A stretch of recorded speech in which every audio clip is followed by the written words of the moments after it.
Well, good afternoon, everybody. My name's Esty Aud. I'm an autopsy pathologist in Glasgow and I chair the Death Investigation Committee. And it's the Death Investigation Committee that have been organising this series of autopsy webinars. This is our programme coming up. You can see that next month we have a talk on maternal death, which is the first of two on maternal death on the 10th of December. Now, we will pop the link to book that in the chat so you can book up right now.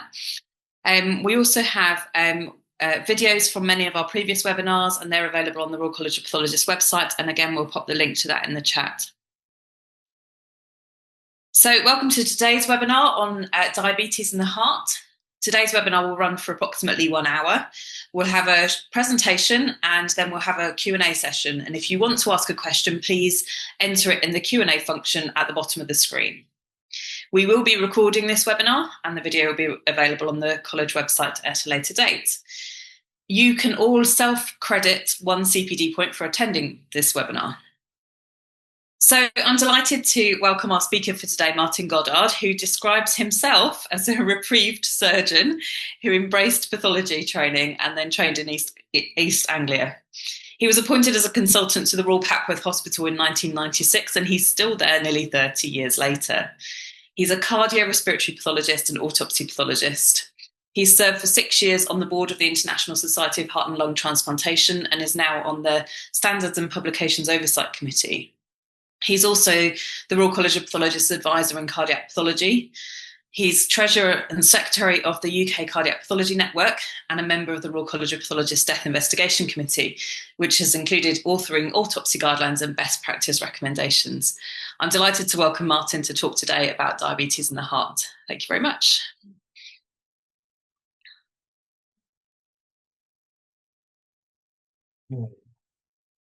Okay, so is that screen sharing then? Yes. Good. Well, I'd like to welcome you all to this seminar. It's very gratifying to have more than 2 of you here. So thank you for taking the time to come here. So why heart and the diabetes mellitus? Well, we tend to think of diabetes mellitus and heart disease as an additional risk factor for coronary artery disease. And in fact, it's so much more dangerous in the heart than I think a lot of people appreciate. And there are times when we should be ascribing more prominence to diabetes and its effect on the heart in the cause of death. So, right, here we go. So during the course of this, I'm going to cover the introduction, which is what I'm doing right now. Why is this important? Some of the epidemiology that supports this.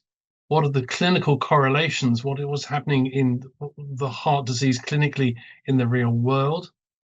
A brief talk about animals and what animal models can and cannot tell us, because no science is plausible unless you have an animal model. Then an understanding of pathophysiology, that is, what actually is going on in the heart that does this. And I make no excuse for doing this. This is just, if you understand what's going on, then the whole thing becomes more understandable. And then when and how do we apply this in our autopsy practice and in giving out cause of death? And there are no guidelines for that. Maybe there should be, but there are not. So this is my own personal experience, and we'll see how this goes.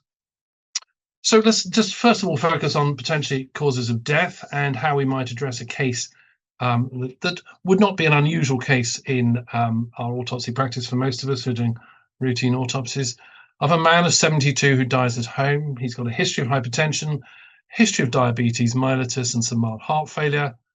And he dies, and we undertake an autopsy. He has a BMI of 32, so he's a little bit overweight. One might classify him as mildly obese. He's got some ankle edema. His heart weighs 520 grams, which, despite being slightly obese, is probably above normal weight. His coronaries show mild atherosclerosis. He's got no evidence of valve disease. And when we look at his heart and the dimensions of his heart, and I'll come back to heart measurements towards the end, but his right ventricle measures 6 by 6 centimeters. That's clearly dilated. His free wall is 0.5 centimeters in thickness, which, given its dilatation, is slightly thick. Left ventricle 5 centimeters. In my practice, I consider that to be mildly dilated. and a free wall of 1.3 centimeters. Lungs congested and edematous. Liver has a nutmeg appearance. Kidneys are normal weight but have granular cortices. And I think in the absence of anything else, nothing going on in the head, most people might opt for a cause of death, something along the lines of cardiac failure due to hypertensive heart disease, and then under 2, diabetes mellitus as a contributing factor. And we may all phrase it slightly differently, but at the end of the day, that's probably roughly where we're all going to end up with a case like this. If you look at the ONS, a lot of what we put in section 2 of our causes of death doesn't really feature in how they perceive what people die of. So whilst we do it dutifully, and it is important in recording death, statistically and how it's then utilised in terms of healthcare is perhaps a bit questionable. And there is a tendency for us all to put diabetes into section 2 as a contributory factor, whether it's coronary artery disease or anything else that goes on. And so we may be underreporting its impact on death.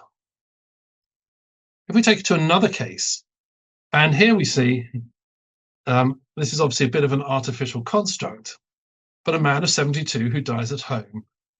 He's got diabetes mellitus, he's got mild heart failure, but he's not hypertensive. His BP is well monitored by his GP, and he's not been hypertensive, and he's not been on any hypertensive medications. And he's got a BMI of 32, he's got his ankle edema, and in fact, as you will quickly surmise, all the parameters are exactly the same, except he doesn't have hypertension. So what are you going to give as a cause of death? You know, how much weight are you going to apply this, or are you going to label him with dilated cardiomyopathy? And I think quite often when I discuss cases like this with colleagues and with trainees, there's a struggle to say, well, actually, what is the cause of this? Why is it going on? And whilst, you know, you are allowed to give cause of death of congestive heart failure unqualified, to me as a pathologist, and hopefully to most of you, an unqualified heart failure is an unqualified failure of us understanding what's going on in the heart. So let's think about the diabetic aspect of this. Diabetes is a global problem. Nobody can fail to understand that this is a growing problem internationally. This is data from the International Diabetes Federation, who consider that at the moment, roughly, this is I think at the end of 2020, this data was collected, that the number of diabetics across the globe is 450 million, and that on the current trends of growth in diabetes throughout the world, this is estimated to reach 700 million in about 20 years' time. And that means that increasingly higher proportions of the population are going to suffer from diabetes. As you can see, different areas of the world are affected to different degrees. Remarkably, we are sort of in a relatively moderate group, not the high group, whereas in Samoa's islands, there's a very high incidence of diabetes mellitus there, and it varies. And part of this is to do with genetic makeup, genetic predisposition, but changing socioeconomic status, some extent, probably to a great extent, change in diet, and certainly we see that people who come from overseas and adopt more westernized diets tend to develop diabetes mellitus at a higher rate than others. So there is a genetic component to that, as well as a component of you are what you eat. If you look at this as a sort of prevalence against age, what you find is that it is different in different areas. The high income group is considered to be the Western world, so that's most of Western Europe and North America, and it's quite high there, but it's not the highest area. As you can see from that, there are other areas that are doing particularly badly. What is interesting is it tails off and peaks around about the early 70s and then goes down after that. And it's believed that this is because people are dying from the complications of their diabetes mellitus, and those that don't have it will have a greater lifespan. So useful not to get diabetes overall. But if we look at heart and the heart failure in particular, The prevalence of heart failure in diabetics, which represent about 10% or 10 to 15% of the adult population, is between 19 and 26% in some studies. So this suggests that if you have diabetes mellitus, your chance of getting diabetes is more than double that of your age-matched cohort. And these figures apply independent of other risk factors for heart failure of obesity, hypertension, dyslipidemia, and coronary artery disease. So you can extract each of these out as individual risk factors using a multivariate analysis, and still diabetes comes out worse for you. There was one study done that looked at an observation study and looked at people who had diabetes mellitus diagnosed, gave them a matched control group to do that, and the relative risk of developing heart failure, I beg your pardon, in an observational study over just over 3 years was 1.3. So it carries an increased risk.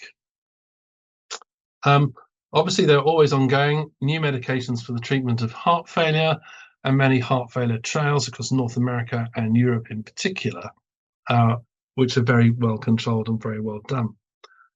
You find that if you look at these trials carefully, that between 25% and 33% of the patients enrolled into the trials have underlying diabetes mellitus. Now, that's slightly higher than the background rate, but that may be because we're looking at them further down the line when they've got their heart failure, and therefore it's a higher incidence.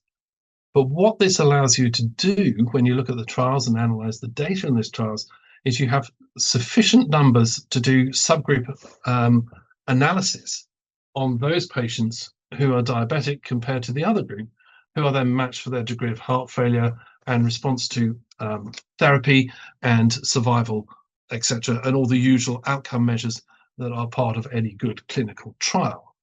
And you find, almost without exception, that in these heart failure trials, that diabetic patients, and you won't be surprised to hear this, fare worse.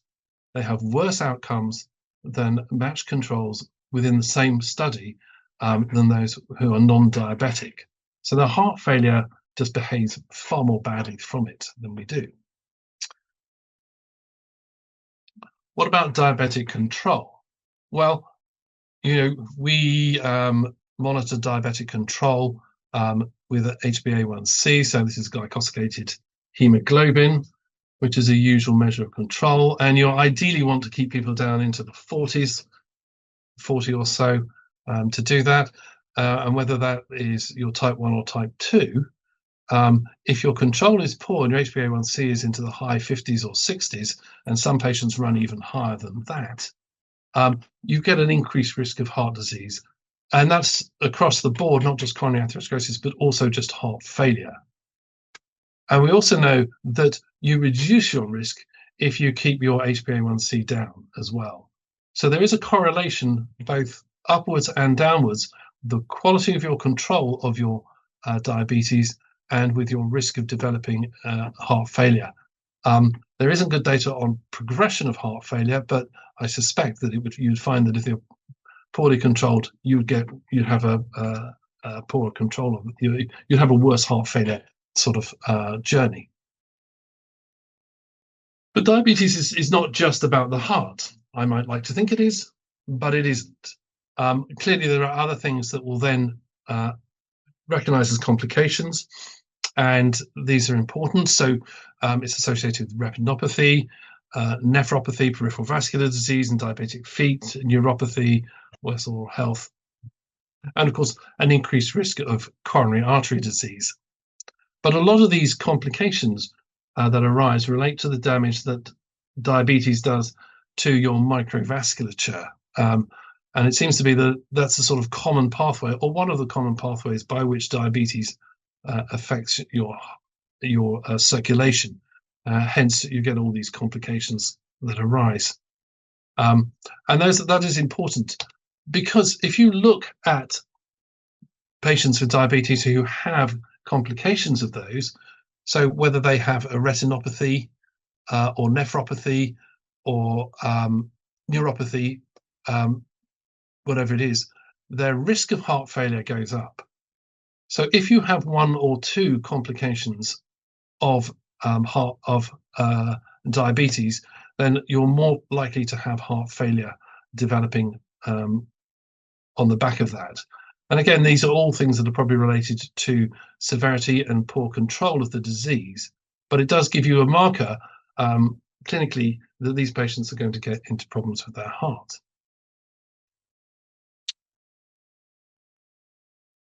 So there is recognized clinically a condition of diabetic cardiomyopathy.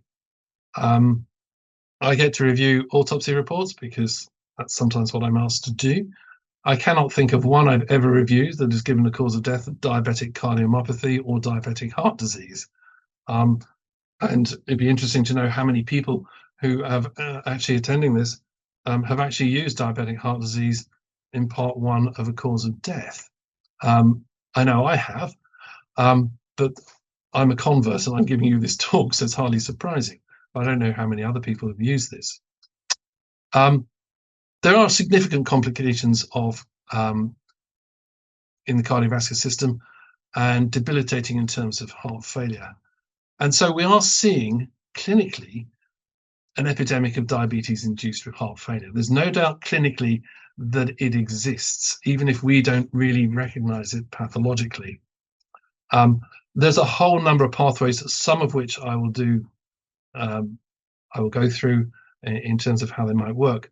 But there are problems with insulin signaling. When you get a neuropathy, you can have it affecting your autonomic system, so you get an autonomic dysfunction associated with that. You get increased myocardial cell death, mitochondrial dysfunction. You get increased oxidative stress. You create an inflammatory milieu, which is not conducive to the heart, and so on. So all these things contribute to put pressure on the heart and upset its function. So if you look clinically at diabetics when you enroll them, and you identify them as diabetics and then look at their heart function, cardiac dysfunction is apparent and usually clinically silent. You haven't got over that clinical threshold where they're complaining of something. And yet, if you image it or undertake investigation of the heart, you will find that they develop heart failure.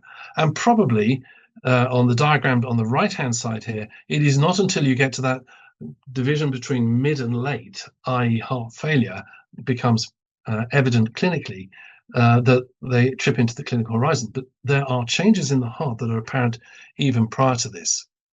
And if you look at asymptomatic normotensive patients who have even with well-controlled diabetes, more than 50% are considered to exhibit some degree of cardiac dysfunction.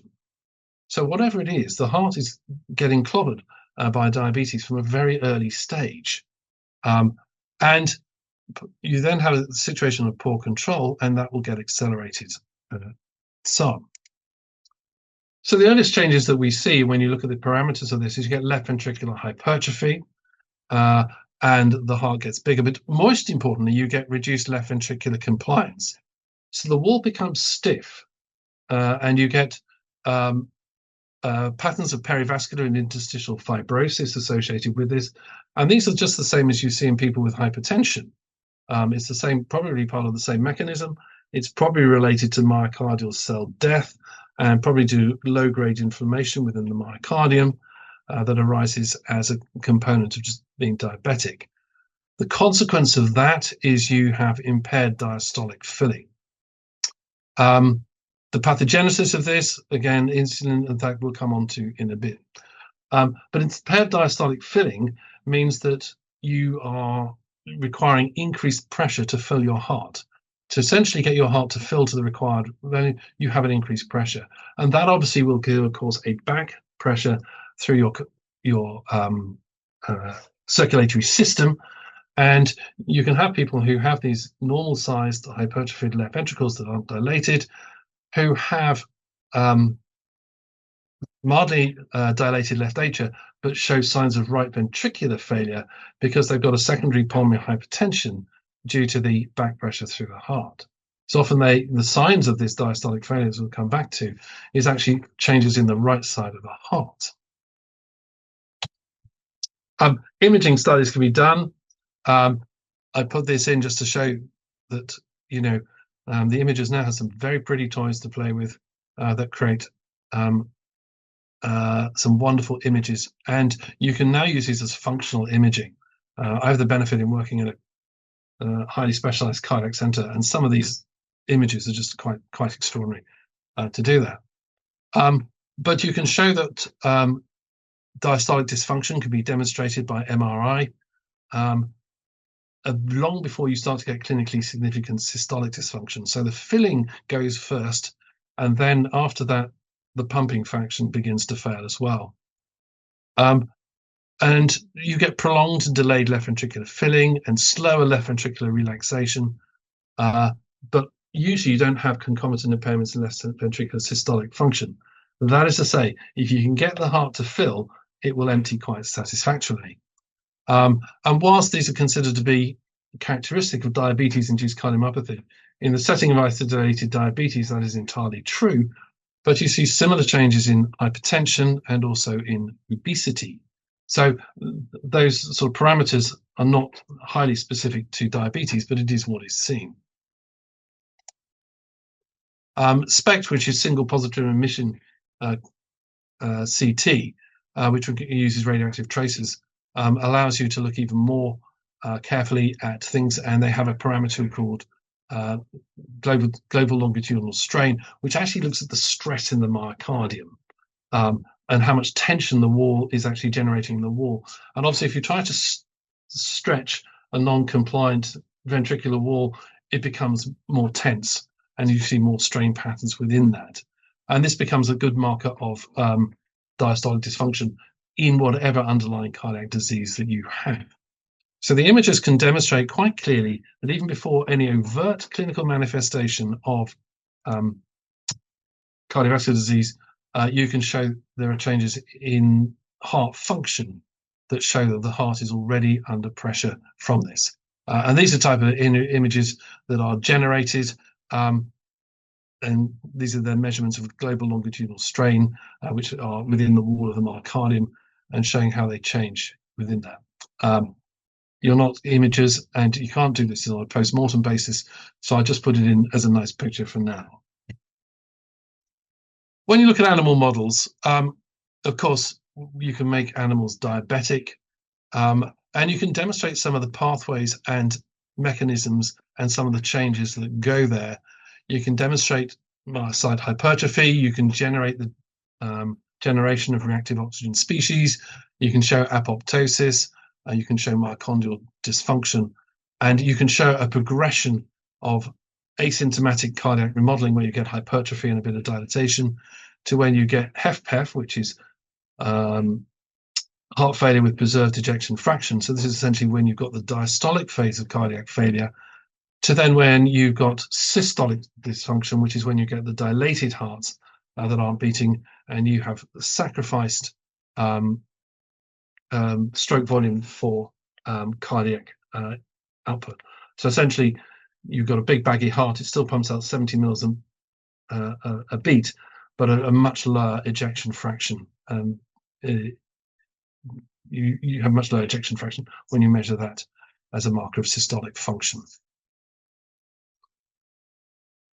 So you see structural changes in diastolic heart failure, and you see this in diabetes, but you will also see this in hypertension and obesity, which are often, bedfellows with diabetes in most of the patients who come through with heart failure. And obviously, pathologically separating them out is not possible. So we have to look at the clinical correlations. But on cardiac MRI imaging, you can show early on increased left ventricular mass, even in patients with type 2 diabetes at a relatively young age. And this reflects a combination of cardiac fibrosis, myocyte hypertrophy, and then some myocyte loss with activation of myocardial cell death pathways. And eventually you will progress to from preserved ejection fraction to restrictive, from preserved to restricted ejection fraction, which is when you start to lose your systolic function and your ejection fraction goes down. And I can remember as a trainee wanting to call the curls of death heart failure, and the professor says, "Don't be silly, boy, the left ventricle's not dilated." And fortunately, we have now moved on from those days, because left ventricular dilatation is not actually a prerequisite for heart failure anymore, because it's far more subtle. In those days, we thought of it only as a systolic problem. So what's the underlying pathological basis for this? Well, it is multifactorial. Lots of things contribute to this. And I'll go through some of these out of interest, but I mean, we could spend a whole day discussing the different pathways whereby the heart is affected by the changes within diabetes. Clearly, glucose is important to the heart. It is a major energy substrate for the heart. In your normal resting heart, probably 70% of your energy is utilized by is based on free fatty acids utilization, with glucose making up most of the other 30%. You can metabolize other things in your heart. Pyruvate it can use directly. Interestingly, the heart can make use of alcohol directly for an energy substrate. I'm not suggesting you feed your heart too much alcohol, as of course you'll all be aware that we do recognize an alcoholic cardiomyopathy as well. But most of the glucose goes into the heart through the glucose transporter, type 4 or GLUT4, as it's sometimes abbreviated to. And you can demonstrate that's decreased in diabetes mellitus. There's less GLUT4 transporting. So although you've got more sugar lying around, actually your heart can't utilize it. And with that low energy, you get lower sarcoplasmic calcium pump activity, which is important for calcium homeostasis within your cardiac myocyte. And you get increases in intracellular calcium, which reduces the contractility of your myocytes. And this is probably part of the thing that drives your increased your myocyte hypertrophy that you see in this, is that you've got reduced contractility. So to get the same bang out of your myocyte, it's got to have more myofibrils within it, and the cells get bigger to compensate. And that in itself makes a bigger heart, which is stiffer and less compliant. There's insulin resistance, which is typically seen in type 2 diabetes, but insulin resistance means that you don't activate your P13K AKT pathway, which is important for your GLUT4 translocation to the membrane. So probably the insulin resistance that accompanies type 2 diabetes in particular is part of the reason why the GLUT4 transport is decreased in the cardiac myocytes in diabetic hearts. Overall, your metabolism means that because you can't utilize glucose, your heart is driven to increase its utilization of free fatty acids. And free fatty acids are great, great source of energy. I mean, let's face it, your heart needs, and some of you will have heard me say this before, your heart needs 6 kilograms of ATP a day. Obviously, it's constantly recycling. You don't have 6 grams there, but that, if you just use the crude weight of kilograms of the amount of ATP your heart uses, it's 6 kilograms, which is staggering. But increased free fatty acids means that one of the byproducts of metabolizing free fatty acids is reactive oxygen species, which then cause damage to the mitochondria, which results in mitochondrial uncoupling. And mitochondrial uncoupling means you're less efficient at your energy utilization. So you can't actually recharge your myocytes with their ATP, because the electron transport chain, which is important to that, gets damaged because you can't do that. Furthermore, you get lipid peroxidation in your mitochondrial membranes, and that also decreases the function. And that can lead to activation, when it gets severe, of mitochondrial to cell death pathways, which result in apoptotic cell death within the heart. So you're now actually killing off your myocytes. So you have left myocytes in there and leading to cell death, which is one of the things that is characteristic, or that is recognized to happen in diabetes. Oxidative stress, not only is it bad because you create reactive oxidative species and leads to the mitochondrial coupling, but also you get effects on the eNOS pathways, so your endothelial and cardiovascular tone is changed, so you're actually making more work for your heart to do.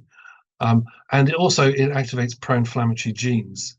And pro-inflammatory genes are associated with endothelial dysfunction, cardiovascular inflammation, and hence you get a diabetic cardiomyopathy associated with this. So not only are you damaging the heart, but also the peripheral vasculature gets uncoupled by all of this. And that is partly what happens in microvascular damage, which is also part of the diabetic spectrum. So you are constantly damaging your heart the whole time while this is going on. So metabolism is disordered, there's no doubt. Not only is it affecting your heart, but it affects your autonomic nervous system. You get autonomic neuropathies, which means that the normal drive to your heart is affected. You get increased advanced glycation end products in vessels, which make vessel walls stiff. You get mitochondrial dysfunction, and damage to the kidney leads to hypertension. And it's just an endless cycle that results in your cardiac compliance going down. You get hypertrophy, fibrosis, and finally heart failure. So there are clearly understood pathways about how diabetes is affecting the myocardium and not just the coronary vasculature in terms of disordering your heart function. Diabetes is a pro-inflammatory condition. You get systemic inflammation. You can measure raised cytokines in both type 1s and type 2 diabetes, and they are both thought to contribute to peripheral progression of disease. It's the usual spectrum of inflammatory cytokines that we see in many conditions that you see with the tumor necrosis factor, interleukins, interferon gamma, and so on. But this also leads to damaging the heart. The heart does not like an inflammatory milieu to operate in. Downstream, obviously, you'll get restricted blood flow, and you get impairments in coronary flow reserve. So damage to the microvasculature of the heart occurs. You can actually show decrease in microvascular density within the heart. So you've got less vessels perfusing your heart, as well as changes to the larger arteries and arterioles. But what that means is your coronary flow reserve is reduced. And coronary flow reserve is really a measure of when your heart is required to deliver more output and do more work, can your coronary arteries increase the flow rate to ensure enough blood gets to the myocardium to allow it to do its job?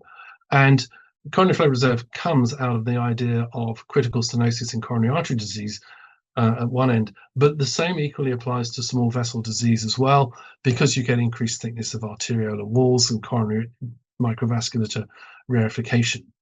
So you're asking your heart to do more work, but you're not giving it the substrate to work with because of the damage that is occurring.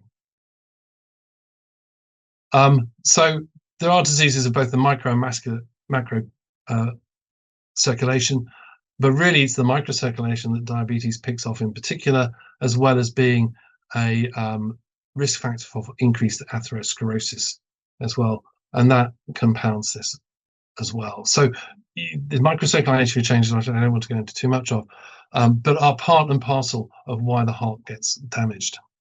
And that just shows, actually in diabetes, the lower ones are particularly important, where you get hypertrophic remodeling of the arterioles, and you see thickening of basement membrane and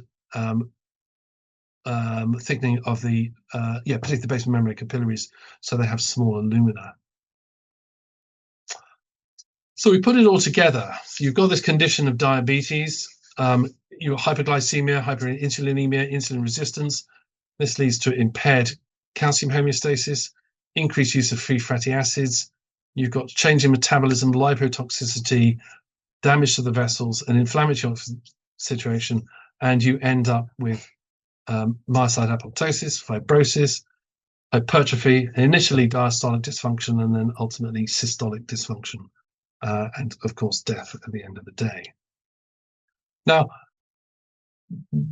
we deal in the real world. We've had very few patients who are diabetic and don't have other comorbidities to deal with. And whilst, you can separate these things out in large population studies with multivariate analysis, the patient in front of you will have many of these cofactors involved with it.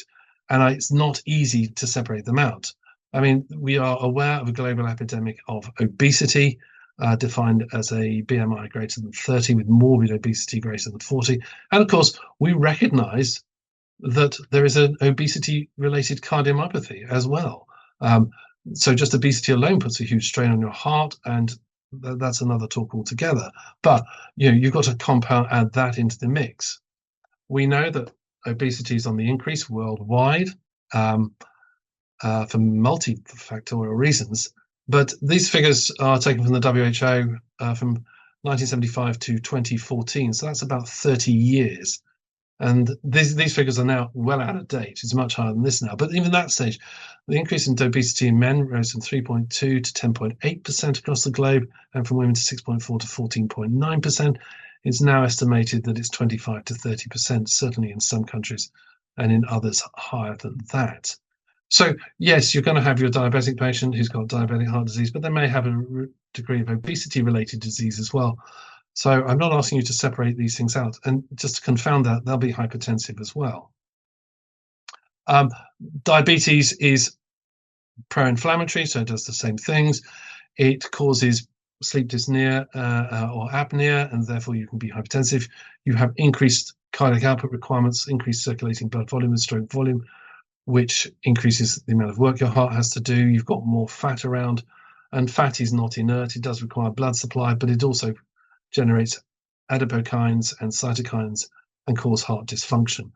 But that's really another talk altogether. But it is saying, you can't treat diabetes in isolation, much as I would like to. So we come back to our case, and our case study, which says this man dies at home, he's got all these things, and what are you going to call it? This is the same slide as we saw at the beginning. And, maybe or maybe not, I could cause you change to death. Cause of death. Well, let's first of all work about how we're going to deal with this at the autopsy. So we all see the autopsy heart. We all think we're pretty good at it. I'm a cardiac pathologist, so I tend to measure everything. Not because I need to measure everything, but by measuring it on every case, I understand what's normal and what is abnormal. I get refer cases and somebody says, well, the heart was mildly dilated. And I go, well, what do you mean by mildly dilated? And they go, well, it's mildly dilated. Okay, objectively, what do you mean? But people don't measure this, and relatively easy to measure. So I tend to measure right ventricular dimensions. So I tend to measure along the septum and then perpendicular to that. And the paraseptal measurement is more dependent on left ventricular size, because if the left ventricle stretches, that goes up. The better measure of the right ventricle is the transverse one, which in my case, the way I measure it, should be less than 4.5 centimeters and should never be greater than the septal measurement. If you've got a flip in that, then the right ventricle is under strain. Measure the wall thickness. Now, there's arguments about compact and trabecular patterns. It doesn't matter which way you do it, as long as you're consistent and you know what the normal is to you, and you can explain that. Left ventricle is usually circular, although as in this case, you can see there's a right ventricular septal deviation to the left. But otherwise, a single diameter is enough. If it is eccentric like this, then 2 dimensions is also useful. It just emphasizes the fact that it's eccentric. Atrial features, there's no good consistent way of measuring atrial dilatation. It is down to your experience and your just gut feeling. When they're really dilated, you'll know about it. The borderline ones are much harder. And obviously you want to know what's going on with your valves and what are coronary arteries, because if you're going to ascribe the changes in your ventricular size to problems with the myocardium, you've got to be happy you don't have underlying valve or coronary artery disease, bearing in mind that as hearts enlarge and dilate the ventricles, you will get a degree of functional tricuspid and mitral regurgitation, because that's just what happens. So is it mild, moderate disease, and how do we measure it? I've explained that to you. Probably the bottom image there, nobody would dispute that that's a dilated left ventricle. It's probably 6 centimeters across. I measure the free wall thickness of the left ventricle, and I measure the compact portion. If you look at hearts, and certainly in cardiomyopathic patients and patients with dilated hearts, you tend to get coarsening of the trabecular structure, and wall thickness becomes much more variable in how you measure it. So stick to the compact thickness, which should be about 1.3 centimeters maximum. Certainly in imaging terms, they look to be in between 1.3 and 1.5. And of course, we assume most of the time that we are looking at a heart in mid-systole, but that may not always be true. So here on the left, in the image, you can see various hearts, and which is the abnormal heart. Which one would you consider to be abnormal in this picture? And of course, the answer is it's one heart.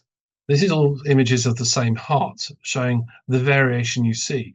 And this highlights the fact that it will change depending on where you measure it. My preferred measurement is 2 to 3 centimeters below the AV ring, just at the level of the lower border of the papillary muscles. And that's my consistent approach to doing it. And because I have a consistent approach, I can make comparisons, at least in my own head, and understand what it means. And I don't think there is any right or wrong way, but the important thing is to be internally consistent about how you do it. So that when somebody says, why is it dilated? Well, it's because it measured this. And in my practice, when I take all the measurements of that, my upper limit of normal is X, Y, Z, whatever you choose it to be. So I think that is important. Again, left wall thickness, compact myocardium, more reproducible. 15 millimeters is certainly indicative of significant hypertrophy. Radiologically and on particularly echocardiography, they recognize concentric hypertrophy where the lumen of the chamber is small, and eccentric hypertrophy when the heart is dilated. The best measure, of course, of hypertrophy in the heart is a heart weight measurement, because that's just looking at how much muscle bulk there is, and is usually a good marker of left ventricular hypertrophy. You've got to have a lot of right ventricle to really distort that. And you can also always do an isolated right ventricular wall weight if you're so minded to take that away. The right ventricle is more susceptible to acute dilatation. So you'll see dilatation occurring even in resuscitation, certainly in acute pulmonary embolus, much harder to judge on terms of chronicity. But on the whole, it should be crescentic in shape. You know, your left ventricle should be round and the right ventricle is applied to the side of it, almost as a sort of slave chamber. But if your right ventricle is dilated, you start to see flattening of the septum and certainly deviation to the left and then flattening, and you get asymmetry of the left ventricular cavity. And that is indicative that you've got raised pressure in your right ventricle. And so likely to have pulmonary hypertension. Radiologically, on imaging, they actually use the measure of pulmonary artery dimension as a marker of pulmonary hypertension if it's more than 3 centimeters. Now, of course, that's a measure under loaded pressure, but certainly I do sometimes measure the pulmonary artery, and if it's more than 3 centimeters unloaded, you've almost certainly got pulmonary hypertension based on that parameter. You can measure the wall thickness anterior, posteriorly, or in the outflow tract. I don't mind. The posterior wall tends to be thicker than the anterior wall. The outflow tract is more consistent. But again, it's about a standardization of what you choose to do so that you have a consistent approach. When you find you've got an abnormal right ventricle, so here you can see there is a bit of septal deviation. The left ventricle is no longer well rounded. The right ventricle is clearly hypertrophied. And the first thing is there underlying lung disease? So if you're looking at right ventricular pulmonary hypertension as an isolated disease, the commonest cause is chronic lung disease, be that pulmonary fibrosis or chronic obstructive pulmonary disease, but chronic lung disease is what does that. But the second most common cause of pulmonary hypertension is in fact left-sided heart disease. And this is the effect of non-compliance in your left ventricle and your diastolic dysfunction. So you can get an understanding about your heart failure and what is going on and what's going on in the left ventricle, provided you've excluded your lung disease, by looking at your right ventricle. And I think people tend to neglect and forget the right ventricle because the left ventricle always seems more important. But I think we need to think about that more carefully as we recognize more and more about heart failure with preserved ejection fraction and people with diastolic dysfunction. So here we come back to our case of a man of 72 who's died at home. I'll go through the whole process again, but this is the case. So what would I put down on that?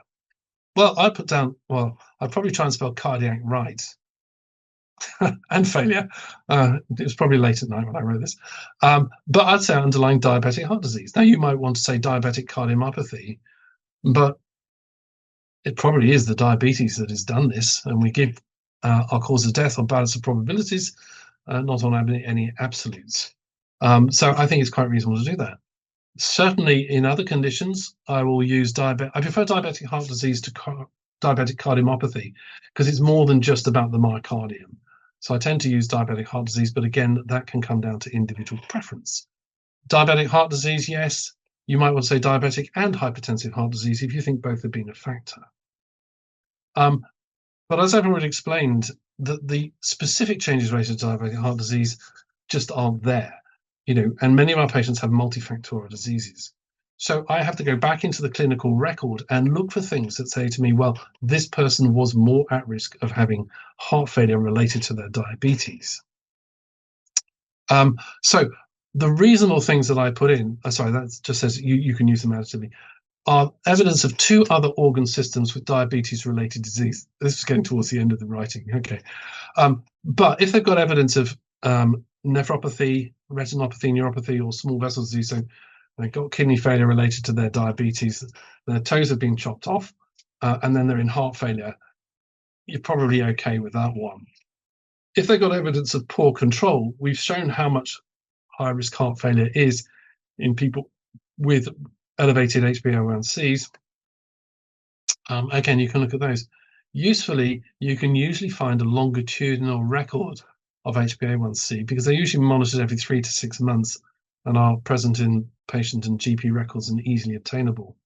And certainly if they're persistently above the high 50s, there's evidence of poor control, and at that level, you are likely, or we know that there's a significant increased risk of heart failure in relation to their diabetes mellitus.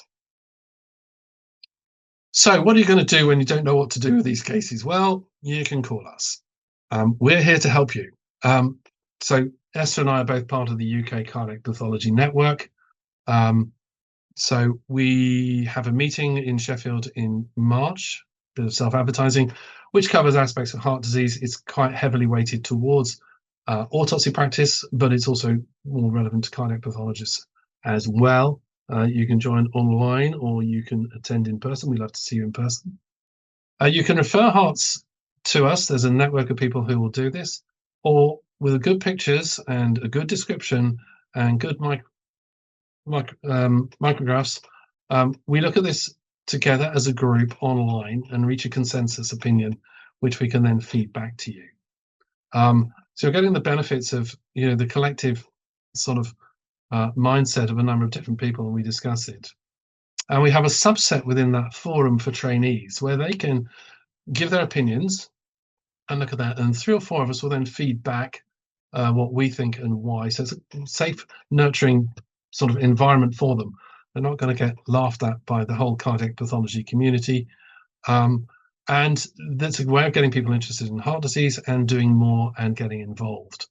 So, and I should mention, given that the college are sponsoring this, we held a very successful meeting in September for trainees at the college, which was very well received as well.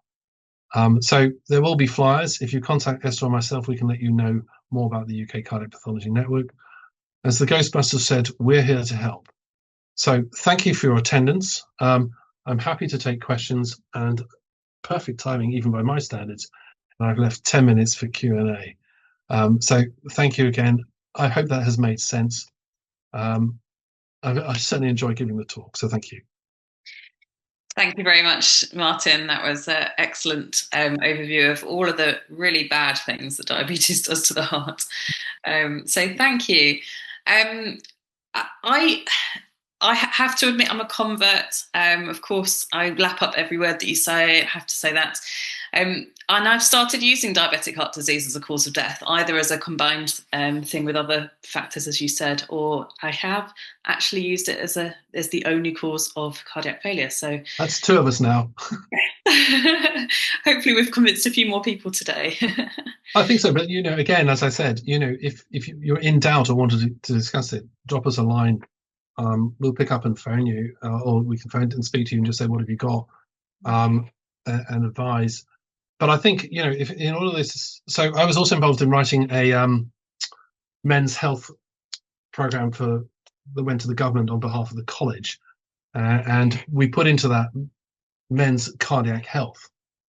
That's not to say women's cardiac health isn't important. It is equally important, but men are notorious for not going to their GPs, not having their blood pressure measured, not being looked after. Women are better than that in general, but that's not to say there aren't problems there as well. And the government quite like that. I'm actually going to speak to the Westminster Forum next month about this. But I see too many autopsies where I have men in their 60s with hearts weighing over 600 grams who've never seen their GP, and I'm pretty certain that they've had undiagnosed hypertension, and that it's an epidemic out there that's not being treated. And there's no doubt if you get early, it's better. I have colleagues and cardiologists in their 40s who now take statins with their normal cholesterols and take an antihypertensive agent just because they can, and they know that this is what happens. So that'll go. Whether it change health policy, I have no idea. That's the thing I was going to ask, because when I started out in my training and I started teaching medical students about cardiac disease and things, and I was always talking about how cardiac disease is the #1 cause of death in the UK, ischemic heart disease in particular. And it isn't anymore. And I love the fact that, it did change health policy, highlighting causes of death, change health policy and put lots of money and lots of targets in really to reduce heart disease risks. And we're no longer seeing that that's the leading cause of death, although clearly we see it a lot as a cause of death in our autopsy practice. So by highlighting diabetes, do you think the same might happen then in terms of population health and, health resources going into reducing the risks around diabetes as well? Yeah, I think it needs to be picked up sooner. Blood pressure needs to be picked up sooner. Weight reduction needs to be picked up sooner. Mount Jaro, yeah, for everybody, why not? But I think that's going to be the problem. And I don't think people understand. And I think also it's been missed because of the way in which we record it as putting it in part 2. Means that I think it's underrepresented in the people know there's a disease and it costs the NHS billions to manage, but they don't realise it's also causing people to die. So I'll just we've got quite a few questions already. Please do keep adding your questions and I will fill them through to Martin. Somebody just asked for you to repeat the measurements of the heart, your upper limits of normal. Apologies. Oh, so probably for an average heart, a left ventricular diameter 4 to 4.5. And a free wall thickness of 1.3 in the compact portion. You've got to judge each case on its merits and relative things, but that's the sort of area. Once it certainly gets above 1.5, and once you're heading towards 5 centimeters on the diameter, it's abnormal. 0.4 to 0.5, 4 to 5 mil for a right ventricular wall. As I said, the lateral transverse more than 4.5. Again, easy to remember, the same numbers, but certainly should never be bigger than the longitudinal measurement against the septum. And you should think about heart weights. No heart should be above 500 grams. And if you work out that your heart should be about 0.5% of your body mass, so 100 kilogram heart body, 500 gram heart, you can't extrapolate that a 120 kilogram person should have a 600 gram heart. The simple answer is nobody should really be 120 kilograms. That additional mass is putting strain on the heart. If it's fat, it's putting strain on the heart, and so on. So there is an upper limit. We know from studies in, particularly in aortic stenosis, of sudden death risk around about the 500, 550 gram mark rate. So do that. Certainly on weights, I often go back and look at the patient's height, say to myself, if they had a BMI of 25, what would their ideal heart weight be? And then look and say, oh, their heart's much bigger than that. And that makes me think about that. Yeah. So it's just a way of doing the reverse calculation. And it's quite easy to do on your phone. Yeah. Thank you. We've got a couple of questions about sudden death. Any relationship between diabetes and arrhythmias, and have you used sudden death in diabetes mellitus as a cause of death after PM? Yes. Well, diabetic heart disease, yes, we know they have an increased arrhythmias. Partly that's due to autonomic nervous dysfunction. They're more prone to those. They have the increased heart mass. They often have bigger hearts than they should do. So hypertrophy carries an increased risk. And we know microscopically they will have fibrosis, which carries a risk. And of course, they will have coronary artery disease.